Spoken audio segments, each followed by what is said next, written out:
Okay, good morning. Morning. How are you? I'm good. How are you? I'm great. Good. I'm great. Welcome to the podcast. Do you wish this was Sam Long sitting here instead? No. No? No. Miles Sanders? No. Blumenthal? No. Fredino? Nope. Okay. None of them have your personality. No. Wonderful. But they've got more mitochondria.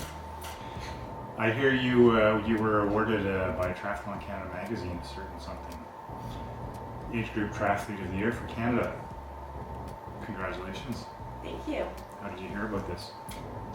On a text message. A text message. Yeah. I forget from who. Yeah. Maybe my dad.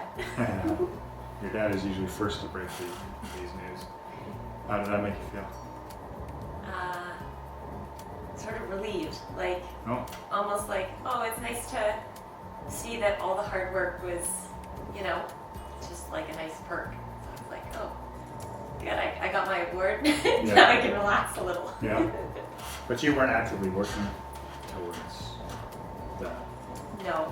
Yeah. I just want to become faster. Yep. Yep. So you're going to get faster this year, 2022.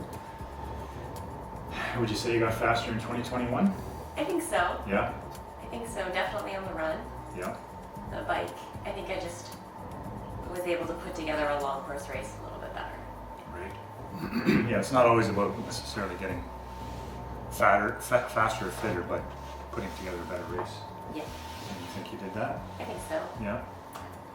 Swim, run, nutrition was a lot better this year. Yeah. And the run nutrition helped with the run or run fitness? I think a bit of both. A bit of both? Yeah. So what was quantify your run for us from last year compared to previous years? So my previous Ironman runs, I ran a 3:38 at my first Ironman. And then it was like high 3:40s, 3:49s for my next two Ironman. That's the wrong way. Okay. Then I think I was 3:44 for my fourth Ironman in Maryland. Maryland, yep. And then 3:28 in Tulsa. And then 3:33 in Cozumel. And by far the hottest conditions, and 29 Celsius was the average temperature Right. for the run. So just so the listeners know, 2021 was Tulsa, Yeah. which was a 3:28 marathon. Yeah. So by far your PB. Yes. And then several months later in Mexico, a 3:33. Yeah. But hot, humid, rainy, wet conditions. Okay, so your run definitely improved. So how do you want to see your run improve or change for 2022, if at all? I'd love to be able to run in the lower 3:20s. Mhm. Well, 3:20 would be amazing. I don't know that I can get there. But I'd love to take a few more minutes off my run time. But more importantly, I'd like to see my bike improve. I've kind of been stuck at the same average power on the bike for all my races. Kind of around that 160 watts. And it'd be nice to get a little bit of a boost up. 160 watts for Ironman. Around that for Right. all my Ironmans. Right. Okay, 160 watts. What zone is that for you? When we talk training? In training zone, so in terms of my FTP, I think that's about 70%. 70%? Yeah. Okay. Yeah.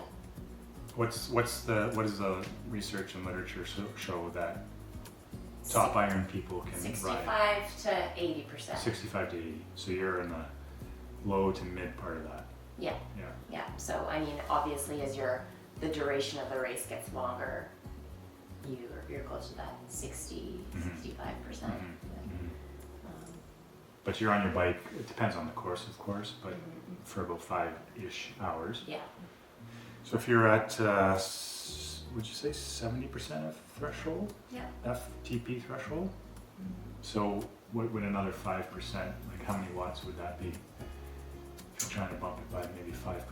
80% of my FTP would be 175. 175. So it'd be nice to get close to around 170 to 175. Right. My aerobic threshold power is 172, than it has been for a long time. Yeah. Okay. So if I track it all the time during my long rides, but I haven't been able to get over that 172 hump. So Can you buy a faulty power meter that just reads high? I should change my crank length. Change your crank length? 180 cranks. That'll do it. That would do it. So what's the overarching goal then for 2022? Like, you want to get a bit faster on the run, you want a bit more on the bike. What are you zeroing in on? So I think I've been trying to focus more on improving my bike and maintaining my run, and hoping that if I get my bike stronger, it will get my run a little bit stronger. So a couple weeks ago I put in almost 14 hours on the bike. I don't tend to like doing VO2 max work. Anything above threshold I like to I shy away from because it's hard. Mm-hmm.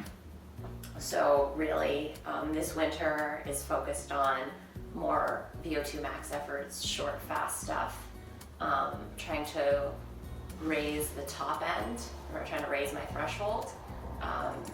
And then, as we get into the summer months, that should mean that I can push 175 watts and it won't be so taxing because the ceiling is a little bit higher. Right. So started a few weeks in January, adding some VO2 max intervals every week, and racing a little bit more because that really pushes me into that higher zone. I mean, a lot of aerobic work is good, some moderate work is good, a little bit of intensity is good. Too much racing equals fatigue, so races are only once every 4 or 5 weeks. And then in between that, I'm doing a lot of those short, high intensity intervals. So what is it about the VO2 max work that you just do not like? Like, you seem to just enjoy training all the time, but so it's neat to hear that there's an interval or there's a set that you don't like doing. Why is that? I think it's just because it's just hard. There's more likelihood of failure. And so I think I shy away from stuff that, and we all shy away from things that we could potentially fail at. You're an Ironman triathlete. You're not. I don't think you're shying away from stuff you can fail at. Well, I don't know. It's just something about the high intensity Yeah. that's really hard. I can go kind of 8 out of 10 forever, but Yeah. going 10 out of 10 for 30 seconds is scary. And is that a consistent feeling across the swim and the run as well? I think so. Oh, okay. Yeah, I think so. I think I can go slow forever. But It's not just on I definitely, the weaker I am at a sport, the more fearful I am of those short, hard intervals. Mm-hmm. So the swim, I'll do it. Mm-hmm. It's not super scary. I get a little bit of butterflies, but then the run I'm getting better at that the more I do. Right. And I started with doing those last year. Right. And then so I think just because the bike is my weakest, that's why I'm the most. So you consider your bike the weakest, is that right? Yeah. That's interesting. I've seen you in the weight room, and yeah, that sums it up. But are you planning to get back to it when the gym's open up? Yes. Yeah. Yes. I mean, it'll be a bit interrupted because I'm going to California, hopefully, next week. Mm-hmm. But yeah, I plan to. I was doing some heavier weights in the weight room before lockdown, just some leg presses and some deadlifts. Not going crazy, not strength. Not going into a fitness competition. Yeah. But I think that was helping with, improved muscle recruitment and making the muscle fibers a lot stronger so that those higher powers don't feel as scary. Yeah. So, I mean, if you have bigger mover muscles to push you through, then, you don't have to rely on a crazy high heart rate to get the interval done. So let's say you were doing Tulsa again this May. I know you're not, but just try to get a perspective on what would be a good race this May compared to last May. Like so Tulsa last year you swam, what would you swim? 56 minutes, Okay. And you biked 5:28 or something, at about how much power? 160 or 162, And then you ran 328, at about a heart rate or just by feel or? 145. Okay. So if it was this May and your training's going the way you want, what would you hope to see? I mean, my target really is October and peaking Yeah. for October Right. on the bike, just because living in this climate where it's impossible to really ride outside until May. It's hard to, I don't know that I would necessarily, maybe I'd hope for a few more watts, but just because of the nature of the training here, it's really hard to go into an early season Ironman with huge high hopes for the bike leg. So I would hope that the VO2 max training would help me, help get my power a little bit higher.